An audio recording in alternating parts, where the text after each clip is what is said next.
Hi there! Have you searched for an easy way to extract data from websites, but found yourself tangled up in complex coding tutorials? What if I told you that with help of OpenAI, scrapingbee, and Make, you can capture data from any website and push it directly to Google Sheets in any format you want? All that in just a matter of minutes. Stick around and I'll show you how to unleash the simplicity of AI-driven web scraping.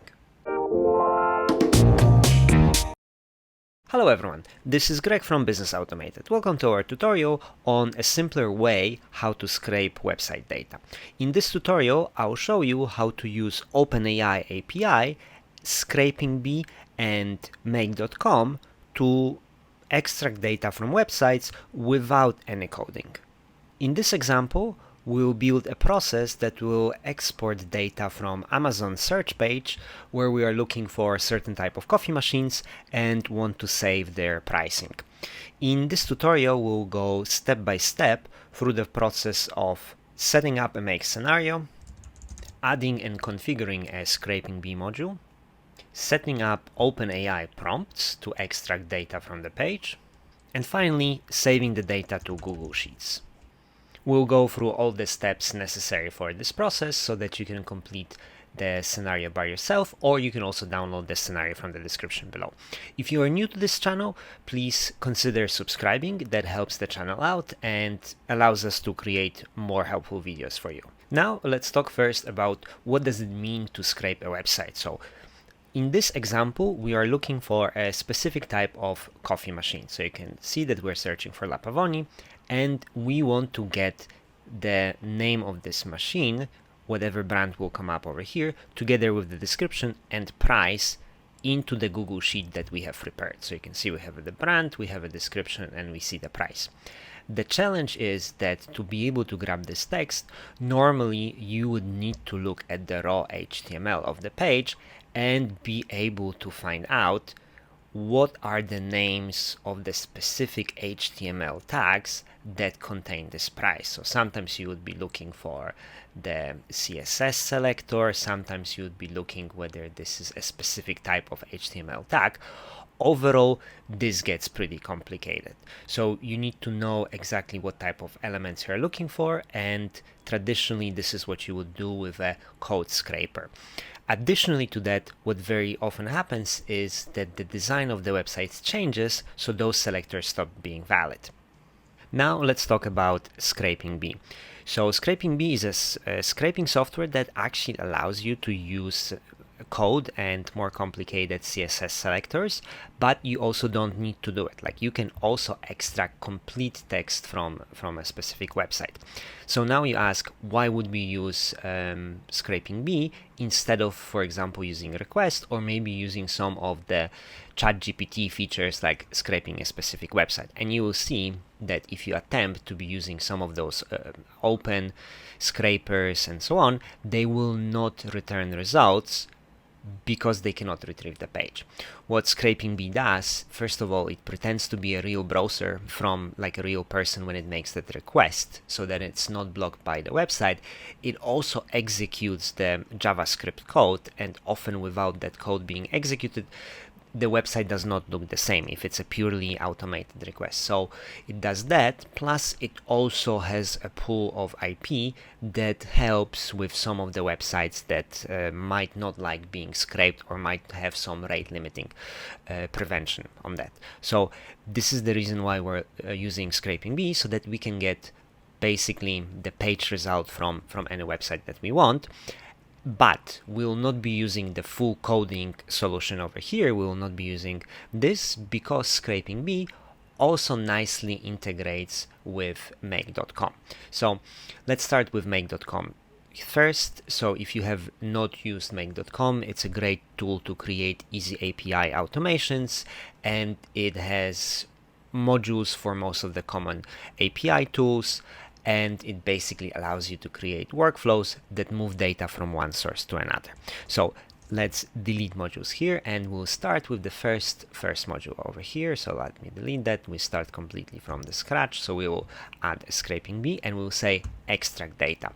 What we want to do right now, here we want to extract data from a specific URL, and the URL that we want to extract this data is basically our search URL when we search for this specific machine. So you will see that what I'm adding over here is search La Pavoni, and here for the extract rules, this is the only part of the configuration that I will add here, and this will be curly brackets, text, colon, body. That's it. That is the only part of the configuration. This is actually coming here from their documentation when you said you want to extract all page, all text. That's it. So once we are here, that's it. Now we press run, and you will see that we have received the website. However, this is the whole text. This is the whole text of the website. So how do we now get this text into the specific format that we would like to have inside of our Google Sheet? So this is the moment when, instead of finding selectors and trying to catch where a specific field is located, we will use the power of OpenAI.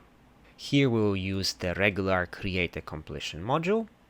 We'll select the default module, and the first message here will be the user, and the message would be you are the online researcher looking for information online, and then the first message from the user will be following.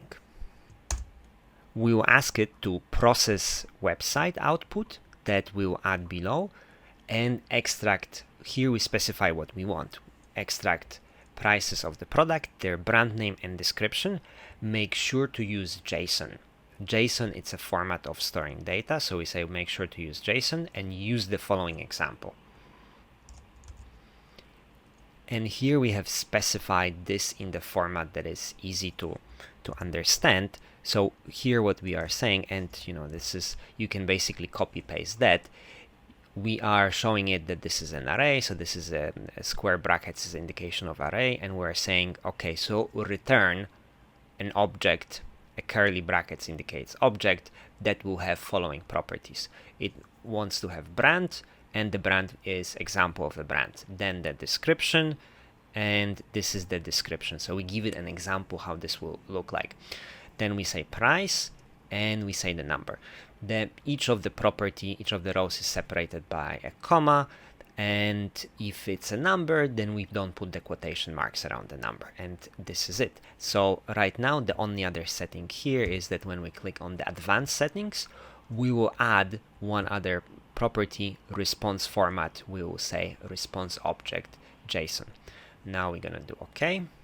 Oh, one element, we need to specify maximum number of tokens. Let's put 0 to use the unlimited tokens.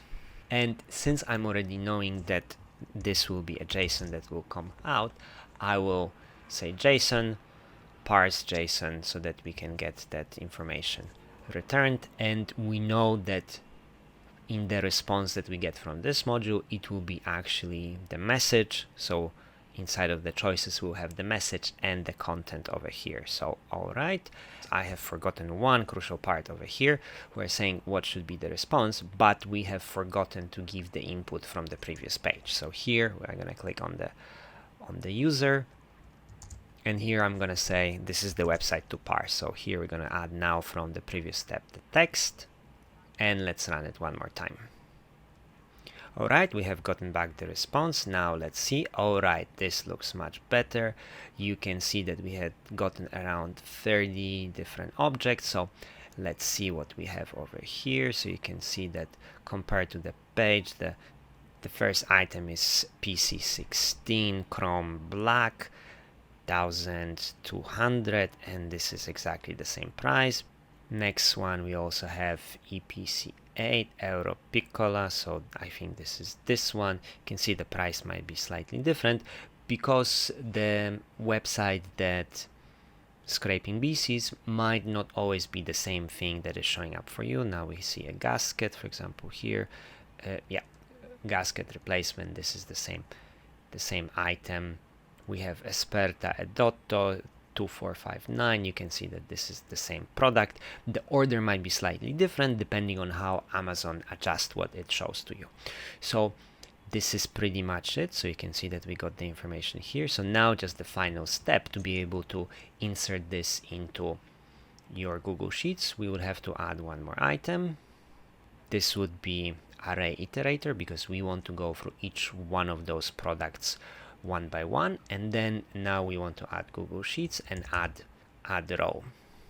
And here what we're gonna do, we're gonna select the Google Sheet where we want to save it. And once I have selected my Google Sheet, you will see that I will see what are the headers, and I can match the headers with the response that I have gotten from the previous steps. Alright, that is everything, and basically let's run this scenario. Alright, and we see that all those modules, all those new prices and machines have been added to the bottom of the list. So we could run this, for example, every day at a specific time and get updates on the prices, or we could run it every 1 hour depending on what schedule you would like to set, once per week, once per month. Alright, so this way you can pick any websites you would like, and if you would like to change the information that you are extracting, you can also adjust this description here, and you could add some additional properties. You could say, okay, price without discount if there is so. Just the only thing is to make sure that you're sticking to the JSON formatting over here. Alright, so I hope this tutorial was helpful for you, and yeah, please like and subscribe and let me know how you're using this. Thank you so much, guys. Have a fantastic day.